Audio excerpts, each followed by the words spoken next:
Nasib oknum TNI Serang Mapolres Tarakan, Pangdam turun tangan. Pangdam 6 Mulawarman, Maijen TNI Rudi Rahmat Nugraha menegaskan siap memberikan sanksi tegas terhadap oknum anggota TNI yang terlibat dalam insiden penyerangan di Mapolres Tarakan pada Selasa tanggal 25 Februari tahun 2025 tadi malam. Jika melihat dalam video beredar diperkirakan lebih dari 10 bahkan 20 orang yang melakukan penyerangan sampai melakukan kekerasan fisik terhadap petugas jaga Mapolres Tarakan.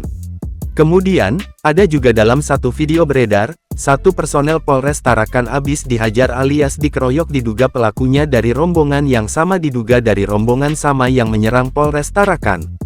Dalam konferensi pers siang tadi, Pangdam 6 Mulawarman, Maijen TNI Rudi Rahmat Nugraha menjelaskan bahwa sebagaimana disampaikan Kapolda Kaltara, Irjen Pol Heri Sudwijanto, bahwa pihaknya bersama Kapolda akan mendinginkan suasana. Ia menegaskan peristiwa yang terjadi tidak akan merusak solidaritas dan soliditas yang sudah dibangun bersama kepolisian. Sama halnya dengan Kapolda bahwa kami juga masih terus mendalami dan menyelidiki para oknum, kemungkinan oknum dan tentunya akan berhadapan dengan hukum yang berlaku, tegas Maijen TNI Rudi Rahmat Nugraha.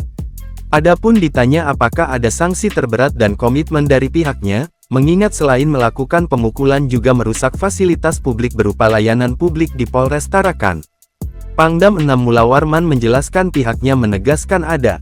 Pasti ada, nanti kita sesuaikan dengan aturan hukum yang berlaku, jelasnya.